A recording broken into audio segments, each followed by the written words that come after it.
Hi friends, నేను మీ సాగర్ని. ప్రస్తుతం మనం కేంద్ర ప్రభుత్వ పథకం గురించి, కొత్తగా వచ్చిన పథకం గురించి చెప్పుకోబోతున్నాం.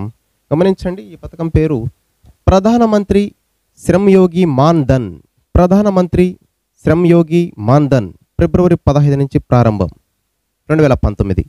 40 సంవత్సరాల లోపు ఉన్న వయసు ఉన్న అసంఘటిత రంగంలోని కార్మికులు అందరూ 2019 ఫిబ్రవరి 15 తేదీ నుంచి ప్రధానమంత్రి శ్రమ్యోగి మాన్ధన్లో చేరవచ్చని కేంద్ర కార్మిక మంత్రిత్వ శాఖ ఒక ప్రకటన విడుదల చేసింది. ఈ పథకంలో చేరిన కార్మికులకు 60 ఏళ్లు రాగానే నెల నెల 3,000 పింఛన్ అందుతుంది.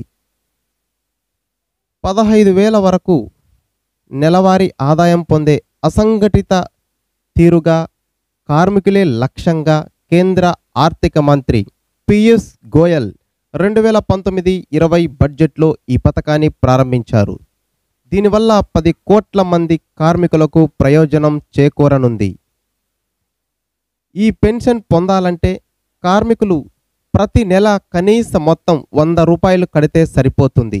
ఈ పథకంలో చేరిన కార్మికుడు 60 ఏళ్లకు మునిపే మరణిస్తే ఆయన భార్య కొనసాగించే వీలుంది.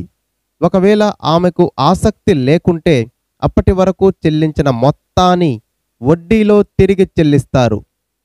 ఒకవేళ కార్మికుడు శాశ్వత వైకల్యం పొందితే ఆయన భార్య కొనసాగించవచ్చు లేదా డబ్బులు తీసుకోవచ్చు. కార్మికుడు పింఛన్ తీసుకుంటూ 60 ఏళ్ల తరువాత మరణిస్తే ఆయన సతీమణికి 50% పెన్షన్ చెల్లిస్తారు.